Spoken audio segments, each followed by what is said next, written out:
प्यारे साथियों, आज हम चर्चा करेंगे कि लॉ की पढ़ाई करने के बाद जब हम लाइसेंस ले लेते हैं उसके बाद से प्रैक्टिस कैसे शुरू करें, कहाँ शुरू करें। इस संबंध में नए कॉमर्स को, जो नए लॉ स्टूडेंट हैं, अपना लाइसेंस बार काउंसिल से लेने के बाद अब उन्हें निकटतम जहां वो प्रैक्टिस करना चाहते हैं, जैसे सिविल कोर्ट हो, हाई कोर्ट हो या एसडीओ कोर्ट हो, वहाँ अधिवक्ता संघ होता है। वहाँ अधिवक्ता संघ में मेंबरशिप ग्रहण करना पड़ता है। वहाँ भी मेंबरशिप ग्रहण करते समय सभी नए कॉमर्स जो हैं वो अपना समूचा मूल प्रमाण पत्र की कॉपी वहाँ जमा करेंगे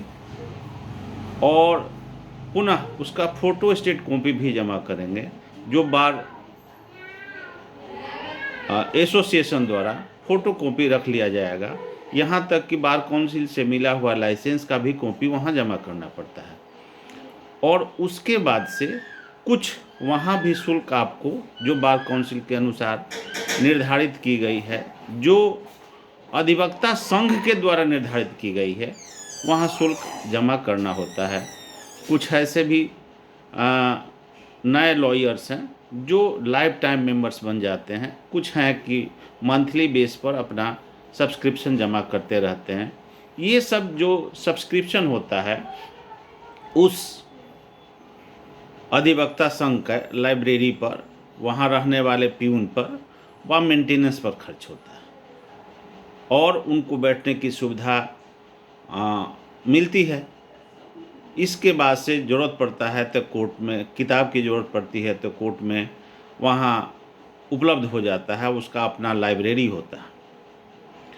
उसके बाद से सबसे बात ये है, ज़रूरी बात, कि जब आप किसी सदस्य बन जाते हैं अधिवक्ता संघ के, तो वहाँ से आपका एक्सपीरियंस, अनुभव काउंट होना शुरू होता है। और आगे जब भी किसी परीक्षा में आप हिस्सा लेते हैं, जैसे कि पीपी की परीक्षा होती है, पीओ की परीक्षा होती है या मजिस्ट्रेट की परीक्षा होती है, तो उसमें एक्सपीरियंस की मांग होती है। उस एक्सपीरियंस का सर्टिफिकेट आपको मेंबरशिप के आधार पर यहाँ से निर्गत की जाती है। यहाँ बार काउंसिल में आपके मेंबरशिप के आधार पर ही निर्धारित की जाती है।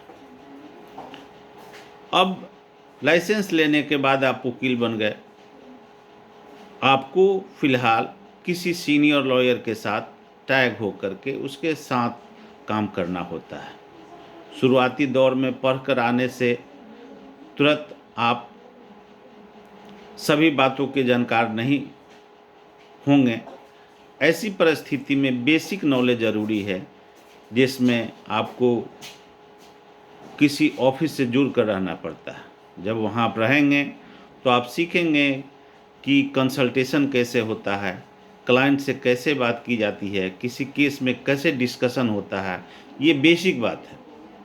अगर इस बात की जानकारी आपको नहीं रहेगी तो कोई भी क्लाइंट आपको रिकमेंड नहीं करेगा, क्योंकि एक वक्ता, एक अधिवक्ता को सुंदर वक्ता भी होना है और साथ साथ कन्विंस भी करना क्लाइंट को ज़रूरी होता है। जब क्लाइंट अपने केस पर डिस्कशन करता है और डिस्कशन में वो कन्विंस हो जाता है, तब वो आपको फाइल भी देता है और आपका फ़ी भी पे करता है। ये सबसे ज़रूरी मुद्दा है। जनरली नए जो भी लड़के आए हैं, जो भी लॉ स्टूडेंट आए हैं, वो ऑफिस ज्वाइन न करके स्वयं अपना काम शुरू कर देते हैं, जिससे उनको आधी अधूरी जानकारी रहती है और उसका खामियाजा यह भुगतना पड़ता है कि ये कोर्ट में सही ढंग से अपने केस को प्लेस नहीं कर पाते हैं तथा क्लाइंट को कन्विंस नहीं कर पाते हैं, जिसके कारण उन्हें काफ़ी दिक्कतों का सामना करना पड़ता है। मेरे नए विधि साथियों, आपसे निवेदन है कि आप शुरुआती दौर में किसी लॉयर से जो सीनियर हो, जिसका एक्सपीरियंस मिनिमम 10 वर्ष हो, उसके साथ मिलकर पहले काम को सीखने की प्रायोरिटी दें। काम सीखें, बात करने की प्रायोरिटी दें, बात सीखें, क्लाइंट को डील करने की प्रायोरिटी दें और सुनें, समझें और समझने के बाद आगे की प्रक्रिया अपनाएं। इसके बाद आप लोगों को सबसे पहले केस फाइल कैसे किया जाता है, क्योंकि सिविल कोर्ट की प्रोसीड्योर में अलग प्रक्रिया है, ऑनरेबल हाई कोर्ट की प्रोसीडिंग में अलग प्रक्रिया है केस फाइल करने की, और वही रेवेन्यू कोर्ट जो होता है, जो एसडीओ कोर्ट होता है, उसमें फाइल करने की प्रक्रिया अलग होती है। सबका अलग अलग धाराएं हैं, उस धाराओं की भी चर्चा हम करेंगे। आज हम उतना ही आपको बताकर आपसे आग्रह करते हैं, निवेदन करते हैं कि हमारे इस चैनल को सब्सक्राइब करें, सपोर्ट करें, ताकि हम आपको बेसिक जानकारी दे सकें जो जनरली नए बच्चों को नहीं होती है, और इस बेसिक जानकारी के आधार पर आप एक भविष्य में बढ़िया वकील बने, ये हमारी शुभकामना रहेगी। धन्यवाद।